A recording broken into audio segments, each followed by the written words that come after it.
آج کی یہ مجلس مخصوص و منسوب ہے ایک ایسے موضوع کی جانب جس کو تاریخ میں ہر اعتبار سے چھپایا جاتا ہے۔ میں گفتگو یقیناً یہ تقاضا رکھتی ہے اور متقاضی ہے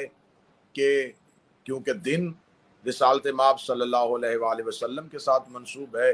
تو گفتگو کا مرکز و محور سید الانبیاء اور سردار الانبیاء کی ذات ہونی چاہیے، لیکن میں سرکار رسالت مآب کی شان رسالت کا کوئی ایسا گوشہ نہیں جس پہ گفتگو نہیں ہو سکی۔ تمام مسالک، تمام ہی مذہب اسلام کے جتنے فرقے ہیں وہ رسول اللہ کی رسالت کے قائل ہیں، رسول کی نبوت کے قائل ہیں۔ ہاں، بعض نظریات میں اختلافات بہر صورت موجود ہیں، وہ اختلافات چھوٹے اختلافات بھی نہیں، بڑے اختلافات ہیں، جس میں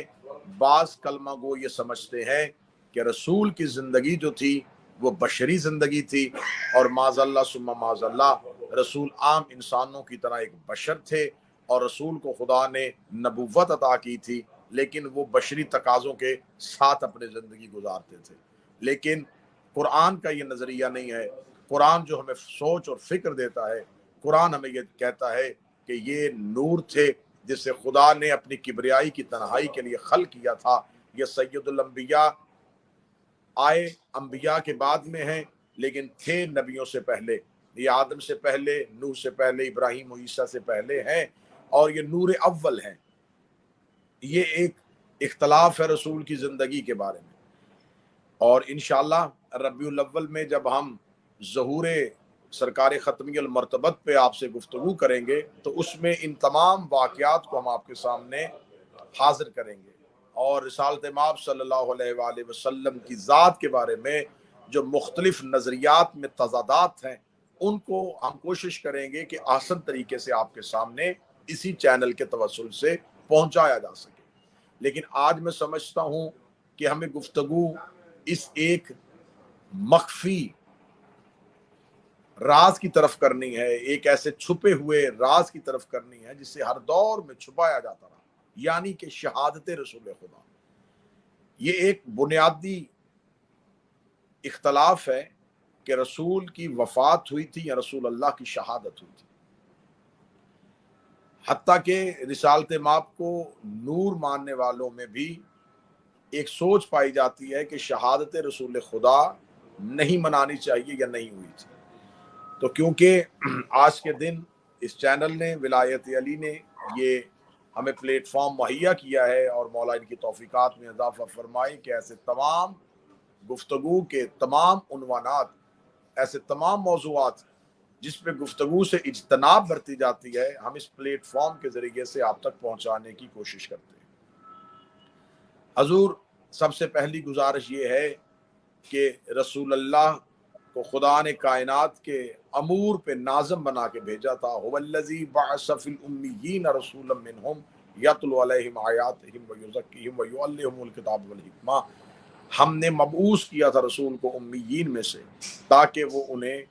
آیات پڑھ کے سنائے، تلاوت کرے اور ان کے نفوس کو پاک اور پاکیزہ کرے۔ جہاں خدا نے رسول اللہ کی ذات کو افضلیت دی تھی، جہاں رسول ذات کو اہم بنا کے بھیجا تھا، تو وہاں یہ بات روز روشن کی طرح آیا ہے کہ وہ رسول جو کائنات کے امور پہ قدرت رکھتا ہے، اس رسول کی طبعی موت نہیں ہو سکتی۔ طبعی موت تب ہوتی ہے کہ جب آپ اپنی طبیعت پر اعتدال اور توازن برقرار نہ رکھ سکیں۔